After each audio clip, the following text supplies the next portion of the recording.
फिर आ गया तू। दुर्जन, प्रहरियों, आओ और इस बालक को बंदी गृह में डाल दो।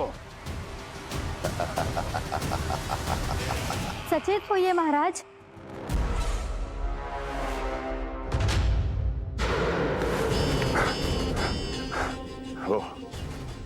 वो विष्णु अवतार कहाँ है? वो बालक कहाँ है? यहाँ नहीं है वो, आपके मस्तिष्क में है। उसे अपने साथ खिलवाड़ मत करने दीजिए महाराज।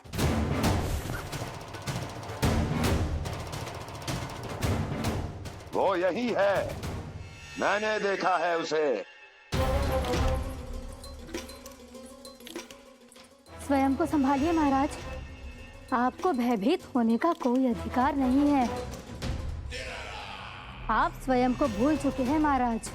आप तो वो कंस है जिन्होंने अपने पिता को भी कारागार में बंद करवा दिया था और उनसे सिंहासन का अधिकार छीन लिया था। आप तो वो कंस है जिन्होंने अपनी सुरक्षा के लिए वर्षों से अपनी प्रिय बहन और बहनोई को बंदी बनाकर रखा है। आप तो वो कंस है जिन्होंने अपने कितने ही भांजों को अपने ही हाथों से यमलोक पहुंचा दिया है ताकि आपका शत्रु ना पनप सके। ये समय भयभीत होने का नहीं है महाराज, पर यदि आपके मन में ये संशय ऐसे ही बना रहा तो मैं आपको भी आपके पिताजी के साथ कारागार में बंदी बना दूंगी और उस विष्णु अवतार का सामना मैं स्वयं करूंगी।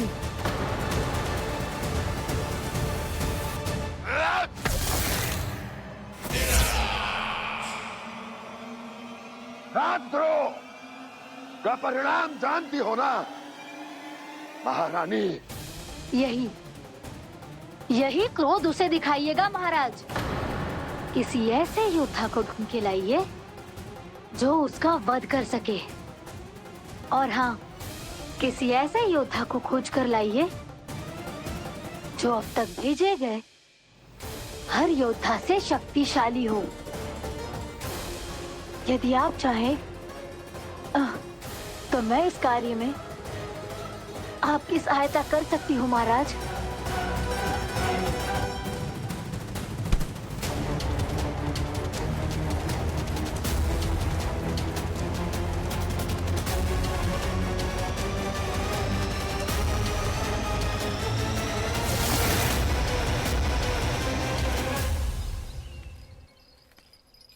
ये लो कान्हा। ना, अब ये दायित्व आप ही संभालो। फिर तो मुझे मेरी मैया के साथ ही रहना है। अपना सारा समय बस इन्हीं के साथ ही बिताना चाहता हूँ मैं। पर तू दोनों कार्य कर सकता है कान्हा। दिन में हमारे संग रह ले और शेष बचा सारा समय काकी के संग बिता ले। पिछले दिनों में कितना सीखा है हम सबने, पर तुम वरना आकर ये सुनहरा अवसर गवा रहे हो कान्हा। हाँ कान्हा, मैंने लक्ष्य साधना सीख लिया है। बिल्कुल सदित भेद तो है मेरा लक्ष्य भेद।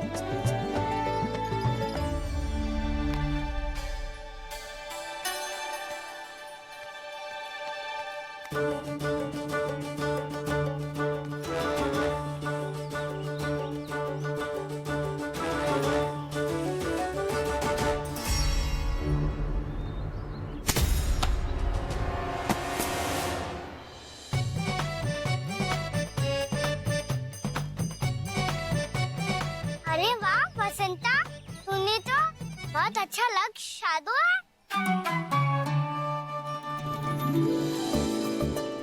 वाह,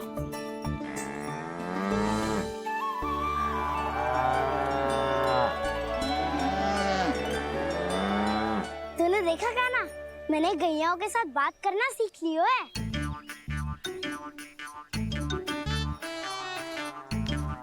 ये देख कान्हा।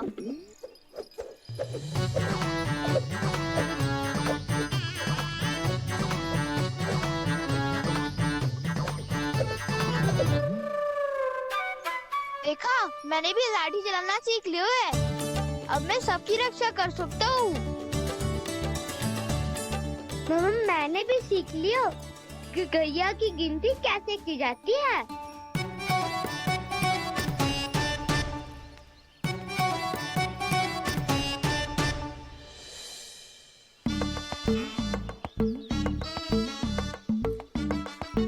वो देखो, बलराम शक्तिशाली होने का अभ्यास कर रहे हैं।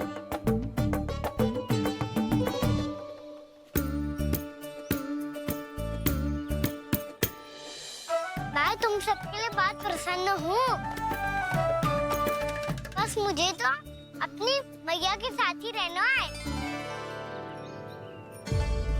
और हाँ से खाओ, ताऊ को बता दो मुझे इनसे बात ना करनी। मैया चलो घर।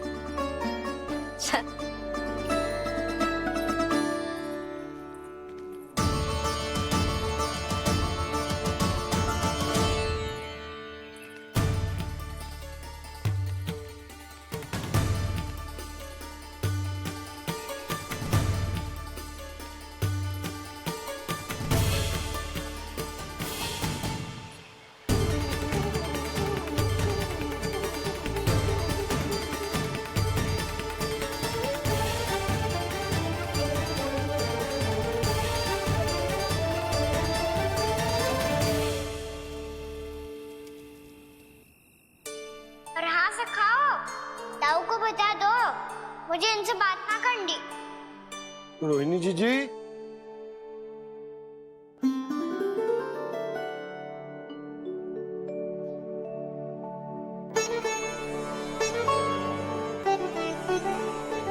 बलराम,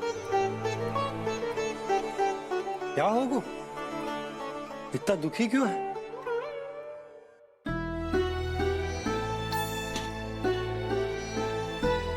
बलराम, क्या होगा? छोटे बाबा, इतने दिन हो गए, कान्हा हमारे साथ आ ही नहीं रहा। लगता है मुझसे क्रोधित है, क्योंकि क्रोध में मैंने उसे कह दिया था कि वो आपका और छोटी माँ का पुत्र नहीं है। क्रोध कितना भी क्यों ना हो बलराम, हमें सदैव अपने शब्दों का प्रयोग सोच समझ कर करना चाहिए। शब्द ना बाण की तरह होते हैं, यदि एक बार मुख रूपी धनुष से निकल जाए तो वापस ना आते। मुझे पता चल गया छोटे बाबा, पर मैं उसे कैसे मनाऊं? इस कला में तो कान्हा ही प्रवीण है। मुझे तो उसकी तरह भोलेपन से मुस्कुराना भी नहीं आता। बलराम, तेरी भावना तो सच्ची है ना? बस उतना ही पर्याप्त। नहीं, इतना पर्याप्त नहीं है छोटे बाबा। मैंने बहुत प्रयास किया आज, क्षमा भी मांगी उससे, पर वो नहीं माना। शब्दों से जो घाव लगते हैं ना बलराम, वो एक बार में ना भरते। और वैसे भूल तो तुम्ही ने की थी, तो कान्हा को मनाने का प्रयास भी तुम्हें ही करना चाहिए।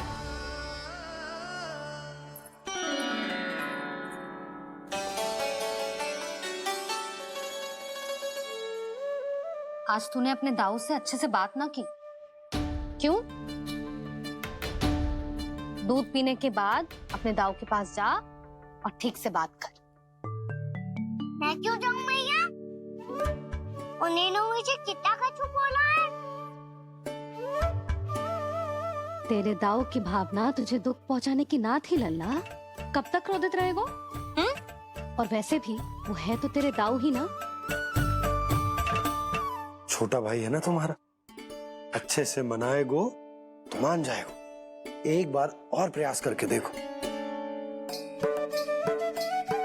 पहल करने से हम छोटे ना हो जाते लल्ला, और अपनों की भूल को हमें क्षमा कर देना चाहिए। ऐसे छोटी छोटी बातों को हृदय से लगाने से संबंध बिगड़ जाते हैं। समझ आई?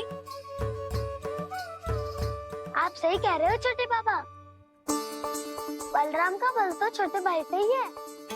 मैं अपने संबंध को और भी अधिक बलशाली बनाऊंगा। अरे कहाँ जा रहे हो? अरे मैं भी आ रहा हूँ। मैं अभी जाके उनसे बात करता हूँ।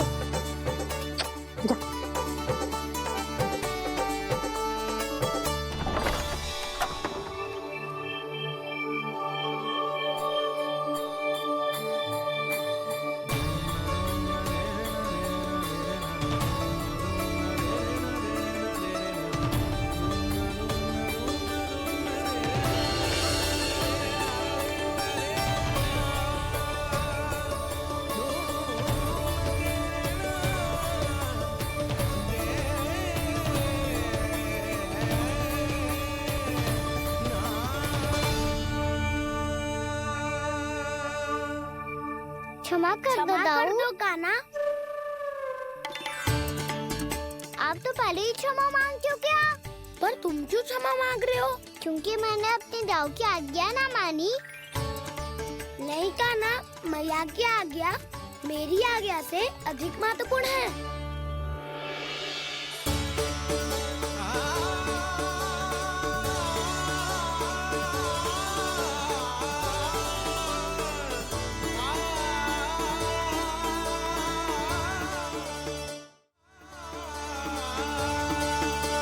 कितने अच्छे लगते हैं ना दोनों एक साथ।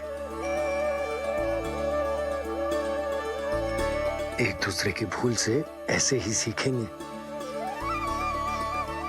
एक साथ बड़े होंगे दोनों भाई। सुनो जी, आपको पता है क्या बलराम ने इतने दिनों में क्या क्या सीखा है? भाभी बता रही थी कि सुबह स्वयं से ही उठ जाता है और तैयार भी हो जाता है।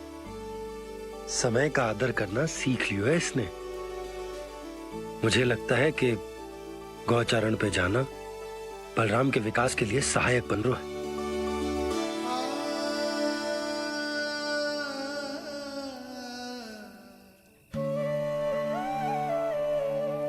अपने कान्हा को गौचारण के लिए जाने से रोक के कहीं मैं कोई भूल तो ना कर रही?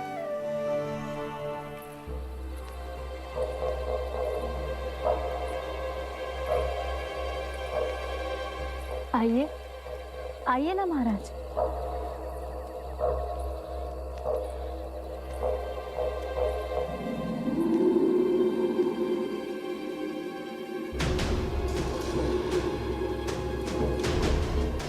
ये कहाँ लेकर आई हो प्राप्ति? मौन क्यों हो? मौन। प्राप्ति, प्राप्ति,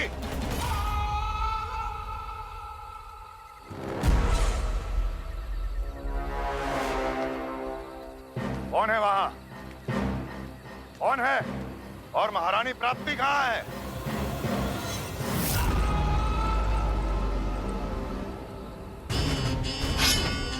मैंने पूछा कौन है यहाँ? सामने आओ। मैंने पूछा कौन है यहाँ? सामने आओ।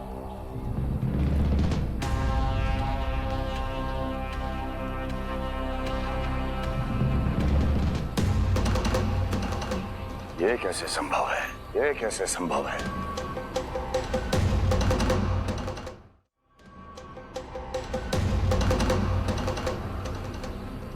कौन है तू? कौन हो तुम? मेरे सामने तलवार लहरा रहा है। इतना दुस्साहस! मेरे सामने तलवार लहरा रहा है। इतना दुस्साहस! यदि तूने पलक भी झपकाने का प्रयास किया, मेरी ये तलवार तेरे रक्त से स्नान करेगी। कौन है तू? अपनी पहचान बता और सामने आ। महाराज, महाराज मुझे छोड़ दीजिए।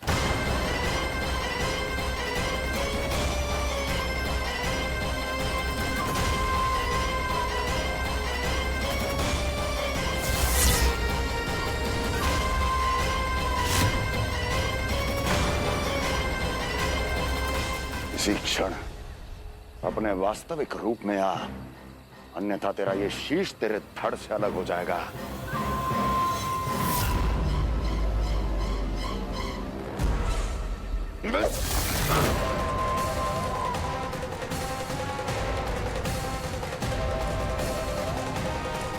योमासुर, तुम अपने दास का प्रणाम स्वीकार करें महाराज।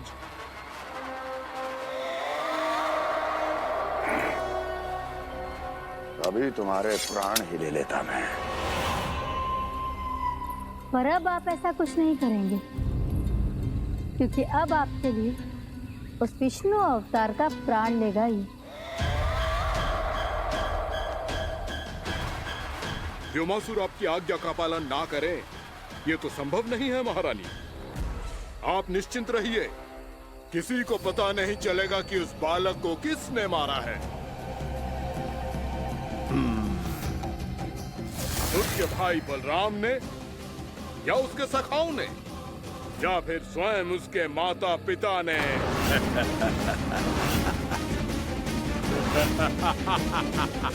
मुझे तुम्हारा ध्यान पहले क्यों नहीं आया व्योमासुर? तुम तो वो छाया हो जो अपने ही तन को निगल जाए। अब अपनी प्रशंसा करने में मैं समय नष्ट क्यों करूं महाराज? आपका कार्य हो जाएगा। मैं आज रात्रि ही निकल जाऊंगा वृंदावन के लिए। आज्ञा है।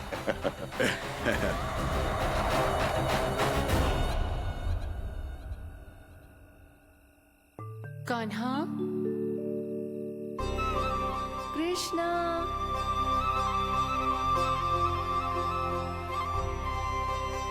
गोपाल। ना ना ना जी, ठीक ना।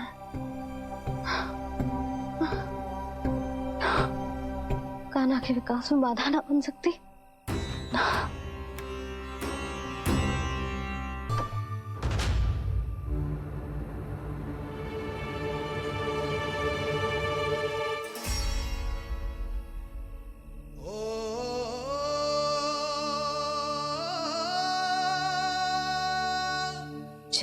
कब तक अपनी मैया का पल्लू थामे रहेगा?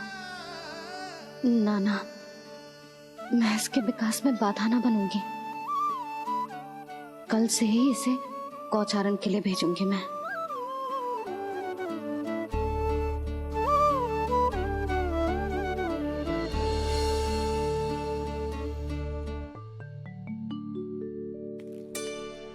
मैं तो कहता हूँ इससे उत्तम मूल्य यहाँ तो क्या पूरे मथुरा में नहीं मिलेगा। सुबह सुबह का समय है, व्यापार कर लो मेरे साथ।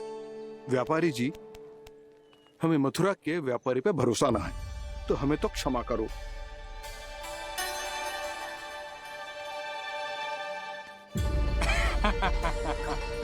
बड़ा आयो हमसे व्यापार करने वाला हैं? मेरे साथ व्यापार ही नहीं किया मूर्खों ने। उन्हें पता ही नहीं मैं मथुरा का जाना माना सेठ हूँ। ऐसे ही थोड़ी ना पूरा जनपद मुझे धनिया सेठ के नाम से जानता है। धनिया सेठ?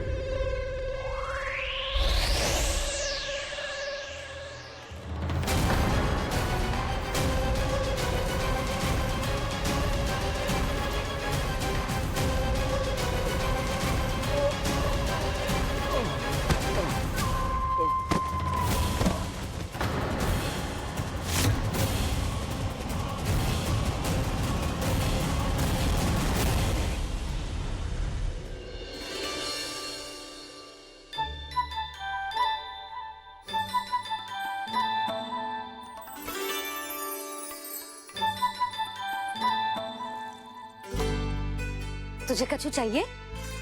ना। एक बार सोच ले कान्हा। ओ मैया, सुबह उठते ही तो आपने मुझे दूध दिया था, फिर जलपान में लड्डू, फिर माखन भी तो खिलाया था, और ये फल। कछु ना चाहिए अब मुझे। एक बार फिर से सोच ले कान्हा। आज तू जो मांगेगो ना, मैया देगी, और मैं कोई प्रश्न भी ना पूछूंगी। मेरी प्यारी मैया, आप तो बिना मांगे ही सब कुछ दे देती हो। अच्छा अच्छा, मेरो प्यारो लल्ला। मेरो प्यारे लल्ला। नटखट, मैया की नकल उतार तो है। नटखट, मैया की नकल उतार तो है। मेरी मैया बहुत अच्छी है, सब कुछ देती है मुझे। मेरी मैया बहुत अच्छी है, सब कुछ देती है मुझे। मुझे मैया से बहुत सारा लाड़ दुलार चाहिए। मुझे मैया से बहुत सारा लाड दुलार चाहिए, और बहुत सारा प्रेम भी चाहिए। और बहुत सारा प्रेम भी चाहिए और बन जाने की आज्ञा भी चाहिए। और बन जाने की आज्ञा भी चाहिए। ठीक है, तो दे दी। सच्ची मैया? गाना चलो ना।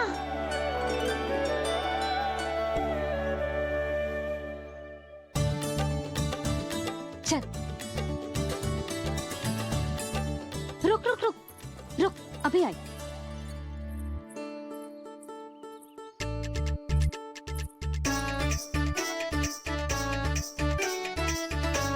अब जा।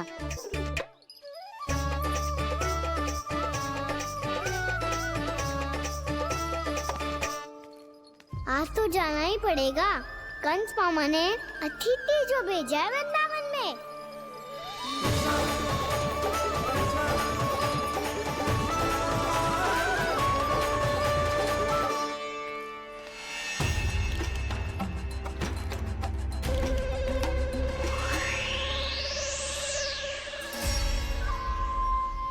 अरे व्यापारी जी, फिर आ गए तुम? हैं? हमने तुमसे कहा हमें तुम्हारे साथ व्यापार ना करनो है, तो फिर ना करनो है। बार बार आप स्वयं भी तंग हो रहे हो और हमें भी तंग कर रहे हो। आपको चाहिए क्या बताओगे? नंद भवन। हाँ? हाँ? नंद भवन? बस इतना ही जानना चाहता हूँ कि नंद भवन कहाँ है। सोचा इस गांव में आया हूँ तो नंदराज से मिल लूं। अच्छा अच्छा, तो तुम फिर सीधे जाओ और सीधे जाके उल्टे मुड़ जाना और फिर आगे से दाहिने दिशा में मुड़ जाना। जहाँ मार्ग समाप्त होगो वहीं सामने मिल जाएगा तुम्हें नंद भवन। अच्छा अच्छा, धन्यवाद। सुनो, पर इस समय नंद जी घर पे ना है। मुझे तो उनके प्यारे पुत्र से मिलना है।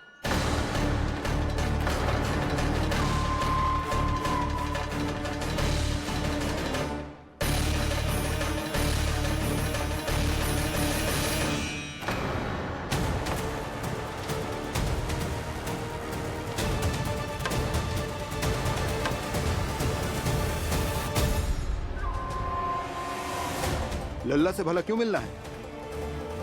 सच्ची सच्ची बताओ, कौन हो तुम?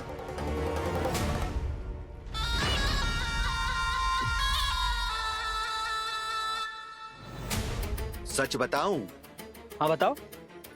हम वृंदावन वाले हैं। ना तो असत्य बोलना प्रिय है, ना सुनना। कछु तो गड़बड़ है तुम्हारे व्यवहार में। स्वयं बताओगे या हम बुलवाएं? अब सत्य ही सुनना चाहते हो तो सुन लो। मैं हूं मायावी छलिया।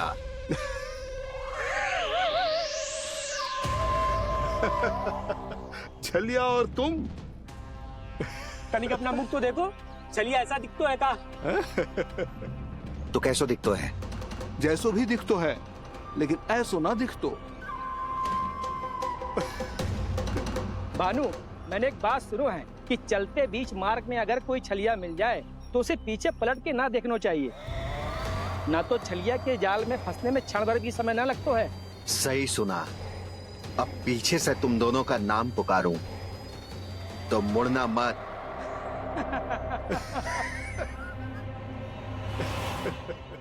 चल बंसी चल, नहीं तो ये छलिया जी हंसा हंसा के प्राण निकाल देगो।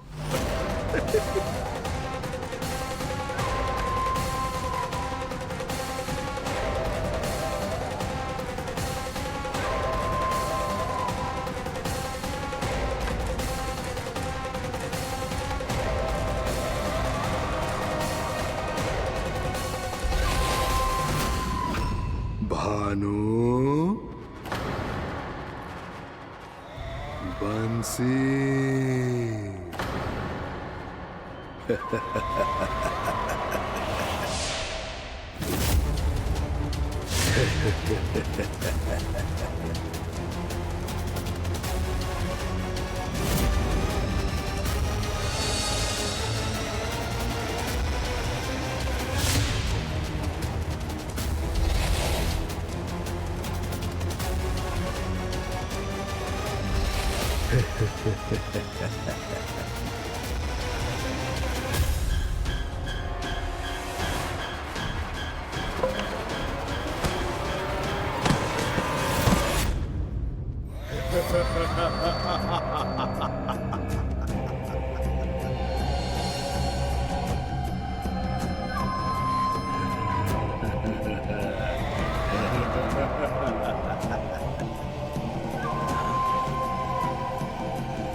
हाँ, रूप स्वरूप में तो ये थोड़ा ठीक ठाक है।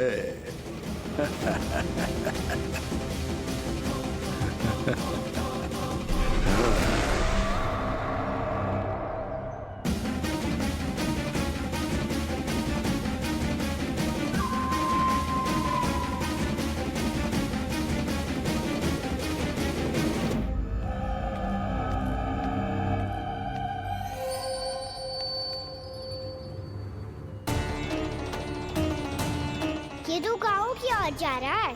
गाँव वालों के प्राण संकट में पड़ जाएंगे। अरे शीघ्र करो, तुम सबके कारण पहले ही विलम्ब हो गए है आज। हाँ, मैं भी यही सोच रही थी, कहीं खाना गोचारण के लिए न चले गए हो। नाना मौसी ऐसा ना बोलो। हाँ तो फिर किसी दिन किसी कार्य में मन ना लगेगा।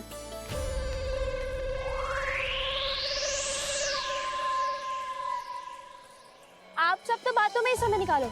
मैं तो चली कान्हा को निहारूंगी, तभी शांति मिलेगी हृदय को। अरे ठहरो, हम सब भी चल रहे। तो गई। इस गोपी का रूप धारण करके मैं भी निहारता हूँ इसके कान्हा को। कान्हा कहाँ गया?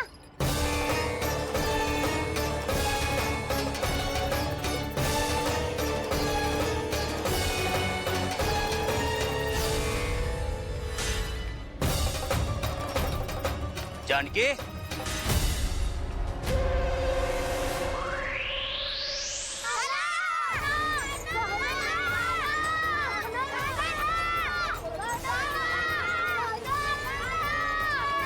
वो देखो कान्हा, पहाड़ी के ऊपर।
ये तो कान्हा की मुरली की धुन है।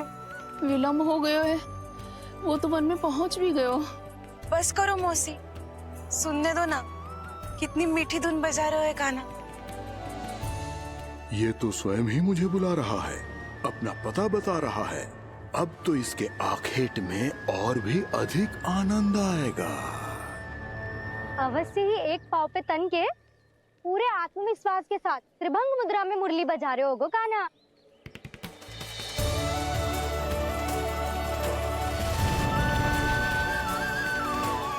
हाय, कितना सुरीला बजाता है।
अवश्य ही एक पाव पे तन के पूरे आत्मविश्वास के साथ त्रिभंग मुद्रा में मुरली बजा रहे होगो कान्हा।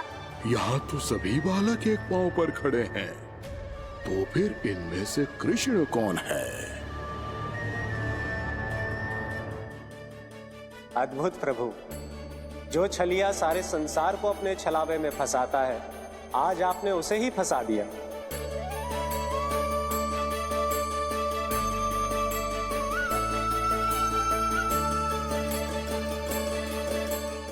इन सब में से कौन है महाराज कंस का शत्रु, विष्णु का अवतार?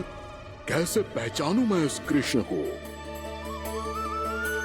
प्रभु की धुन है ही इतनी मीठी, इतनी कर्णप्रिय कि असुर तो क्या, सारी सृष्टि ही यहां आकर थम जाए।